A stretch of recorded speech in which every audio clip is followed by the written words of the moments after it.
مولاي صل وسلم دائما أبدا على حبيبك خير الخلق كلهم مولاي صل وسلم دائما أبدا على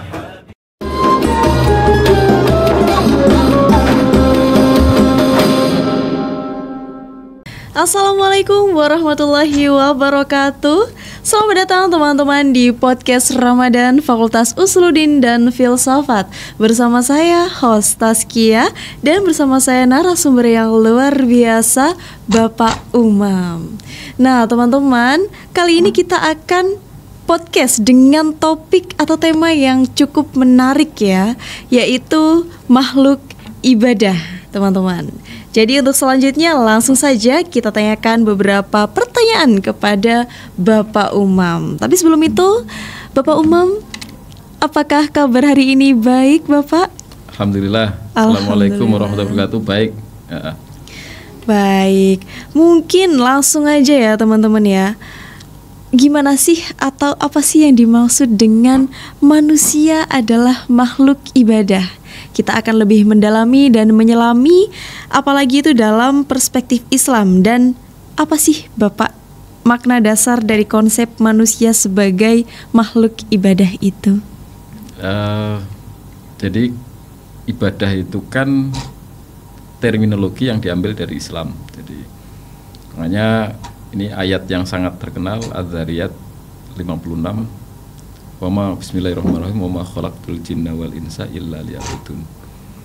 Nah, manusia dan jin itu tidak diciptakan, tidak saya ciptakan, tidak Allah ciptakan kecuali untuk beribadah.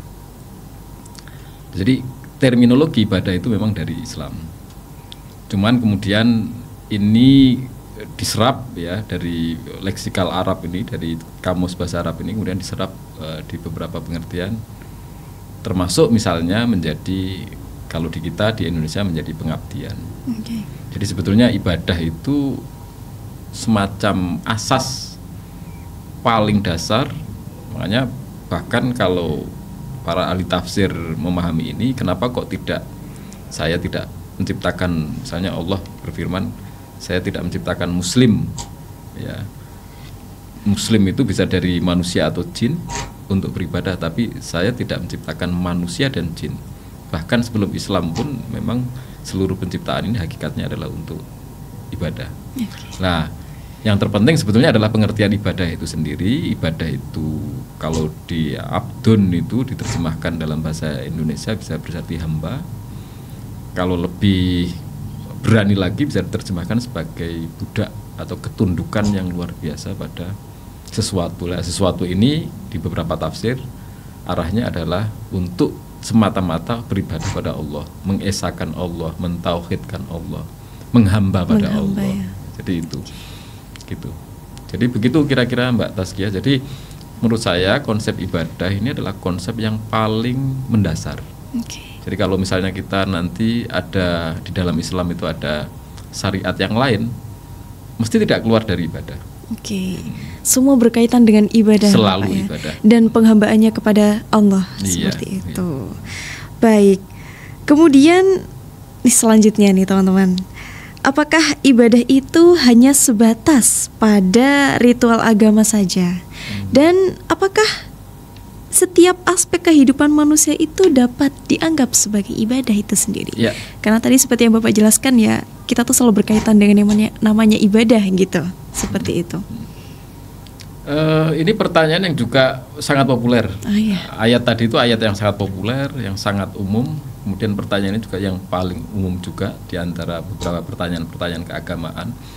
Nah, mungkin jawabannya yang bisa kita coba maknai lebih dalam. Gini. Karena kita tahu bahwa hakikat penciptaan itu adalah ibadah, maka sebetulnya urusan manusia, baik yang bersifat spiritual, peribadatan mahdhoh kalau dalam kita, sholat, zakat, puasa, haji, sebelumnya tentu saja ada syahadat kalau dalam Islam, tentu itu beribadah. Tetapi karena ini urusan kemanusiaan bahwa hakikat penciptaan kita adalah ibadah, maka di luar spiritualitas pun itu tidak mungkin lepas dari ibadah.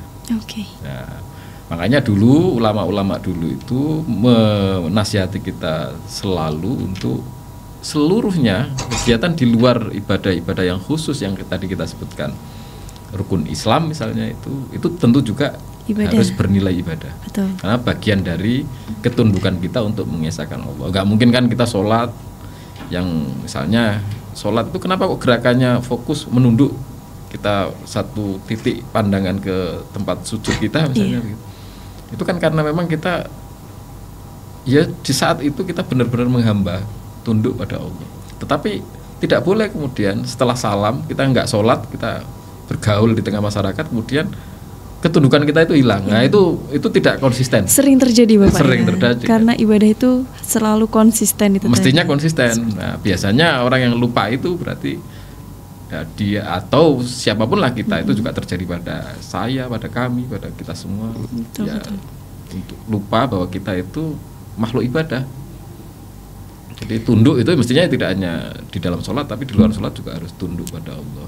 Sehingga pertanyaan tadi bisa jawabannya bisa dikembangkan menjadi bahwa tidak peduli, apalagi di ibadah yang mahdoh, di ibadah yang di luar yang mahdoh, di luar spiritualitas itu mestinya juga mengandung spiritual Nilai-nilai ibadah. Gitu. Jadi kadang manusia tuh lupa ya pada hakikatnya bahwa kita tuh seorang penghamba. Seperti itu ya Bapak ya. Gitu.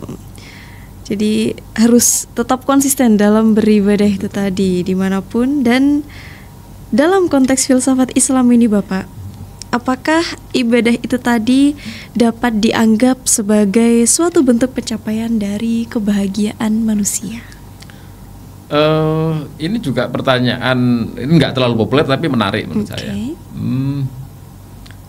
Banyak diantara kita berpikir bahwa sesuatu yang membahagiakan itu sesuatu yang bermanfaat bagi manusia dalam arti keuntungan yang kita dapatkan. Ya, misalnya begini, kita misalnya sekarang Ramadan, kita berpuasa.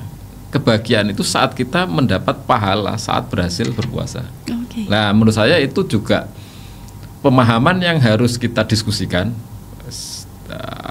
alih-alih untuk mengatakan bahwa sebenarnya pemahaman yang harus kita kritisi begitu. Bahwa sebetulnya letak kebahagiaan itu bukan imbal balik sebagai makhluk ibadah tadi ya, kaitannya kayak tadi, bukan imbal balik Allah memberi pahala kita saat kita sudah beribadah, misalnya berlapar-lapar puasa begitu, bukan, tetapi menikmati tugas Allah bahwa kita makhluk yang harus menjalankan sholat, puasa, haji, zakat, itu kenikmatan itulah kebahagiaan. Prosesnya ya, bukan hasilnya. Jadi, ya. Bahkan saat kita menikmati tugas, makanya tadi dikatakan bahwa ibadah itu sebenarnya melayani, mengabdi, melayani Allah, menghamba kepada Allah, itu sudah kebahagiaan.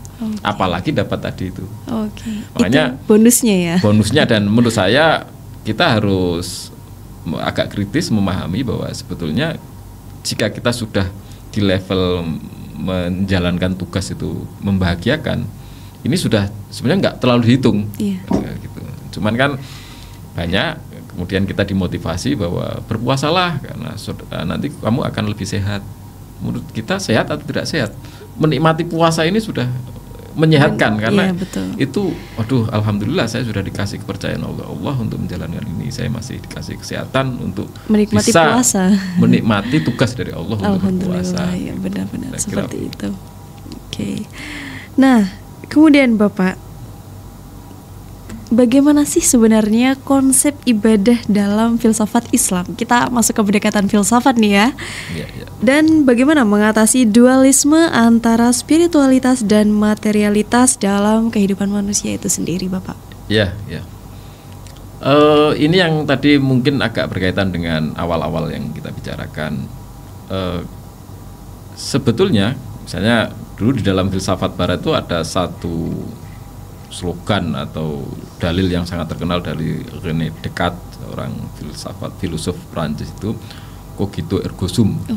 Aku berpikir maka aku ada. Betul. Jadi kalau nggak berpikir kira-kira dipertanyakan akunya itu. Nah, sebenarnya dalam konsep ibadah itu bisa diambilkan analogi dari dalil itu, sama seperti misalnya sebenarnya kalau ibadah bisa digantikan terminologi pada aku berpikir menjadi demikian. Aku beribadah maka aku ada. Oke. Dan ketika misalnya terjemahan ibadah itu menjadi tadi itu melayani, menghamba, mengabdi, pengabdiannya itu akan menjadi aku melakukan pengabdian maka aku ada. Oke. Aku melakukan pelayanan maka aku ada. Nah, sebenarnya persis kalau misalnya mau agak nakal di karang-karang dalam bahasa Latin ya menjadi serviu ergo sum. Aku melayani maka aku ada. Nah, di sini menjadi agak membantu pemahaman dari jawaban atas pertanyaan Mbak Tazkiyah tadi. Mestinya persoalan duniawi pun menjadi persoalan spiritual. Jadi akhirnya sebenarnya tidak ada dualitas yang perlu kita pertentangkan secara ketat begitu untuk menyatakan bahwa ini urusan ibadah adalah urusan keagamaan, yang lain tidak ada urusan dengan keagamaan. Toh kita tidak diajarkan demikian dalam filsafat Islam, bahwa sebetulnya peradaban yang kita bangun, misalnya dalam urusan kita dalam menuntut ilmu di perguruan tinggi, itu kan semuanya akhirnya menjadi pelayanan, dan itu ujung-ujungnya juga mentauhidkan Allah, tunduk pada Allah. Semuanya adalah demi Allah begitu. Makanya misalnya kalau kita di perguruan tinggi ada tridharma perguruan tinggi, ada pengajaran dan pendidikan, ada penelitian, ada pengabdian masyarakat. Menurut saya semuanya itu adalah pengabdian. Dalam arti semuanya adalah ibadah. Kita misalnya melakukan pendidikan, pengajaran. Saya mengajar, Mbak Tazkiyah belajar, atau mungkin Mbak Tazkiyah juga di luar sana mengajar, punya santri-santri atau murid untuk diajari. Itu kan bagian dari kita melayani mereka. Iya, betul. Saya mengajar berarti saya melayani mahasiswa. Gitu. Saya belajar berarti saya mengambil pelayanan dari guru saya, misalnya begitu. Peneliti juga demikian. Penelitian itu tidak mungkin bernilai sesuatu yang misalnya disetujui oleh para donor kecuali punya nilai pelayanan. Betul. Penelitian ini manfaatnya apa sih bagi? Pasti dicari manfaatnya. Kemaslahatan masyarakat. Ngomong pelayanan, apalagi ngomong pengabdian. Kembali lagi kepada pelayanan kita sebagai manusia, Bapak. Jadi ibadah akhirnya kalau diperluas melampaui dualitas spiritualitas dan materialitas tadi itu, ibadah sebenarnya adalah pelayanan yang itu spiritual dan material kena semua. Oke. Jadi benar-benar mencakup semuanya. Gitu. Jadi intinya memang wa ma khalaqtul jinna wal insa itu illa liya'budun, untuk melayanan, untuk pengabdian, untuk ibadah akhirnya begitu. Hakikatnya manusia ya, Hakikat Bapak manusia. Ya. Gitu. Ya, baik teman-teman ya, kita sudah banyak sekali berbicara tentang manusia makhluk ibadah nih. Sudah dijelaskan beberapa tadi bahwa ibadah adalah mencakup semuanya. Pada intinya kita sebagai manusia merupakan makhluk ibadah dan sebagai penghamba kepada Tuhannya. Seperti itu Bapak ya. Oke, sebelum kita akhiri pembahasan kali ini, saya mau meminta closing statement ini dari Bapak Umam. Monggo Bapak. Gimana ini closing statement? Begini, saya mau menyebutkan untuk mengingatkan agar kita konsisten dengan makna ibadah, bahwa kita itu memang diciptakan untuk menghamba pada Allah. Ada seorang tokoh terkenal, Paulo Freire. Beliau bikin karya pendidikan bagi para kaum tertindas, sehingga karyanya ini sebenarnya bertujuan agar pendidikan itu jangan ada yang menindas. Pendidikan itu harus diakhiri dengan pembebasan. Nah, ini harus hati-hati, bahwa sebetulnya menurut konsep ibadah, pemahaman saya bahwa sebetulnya pendidikan itu tidak membebaskan manusia sehingga dia akhirnya lupa dengan konsep pelayanan tadi, ibadah tadi. Makanya saya selalu menafsirkan pendidikan yang membebaskan itu adalah jangan sampai kita menjadi jatuhnya menindas orang lain. Kita bebas kemudian menindas orang lain. Berarti pendidikan itu sama seperti konsep ibadah tadi itu. Pendidikan yang membebaskan adalah pendidikan yang membuat kita tidak menjadikan penindas bagi orang lain.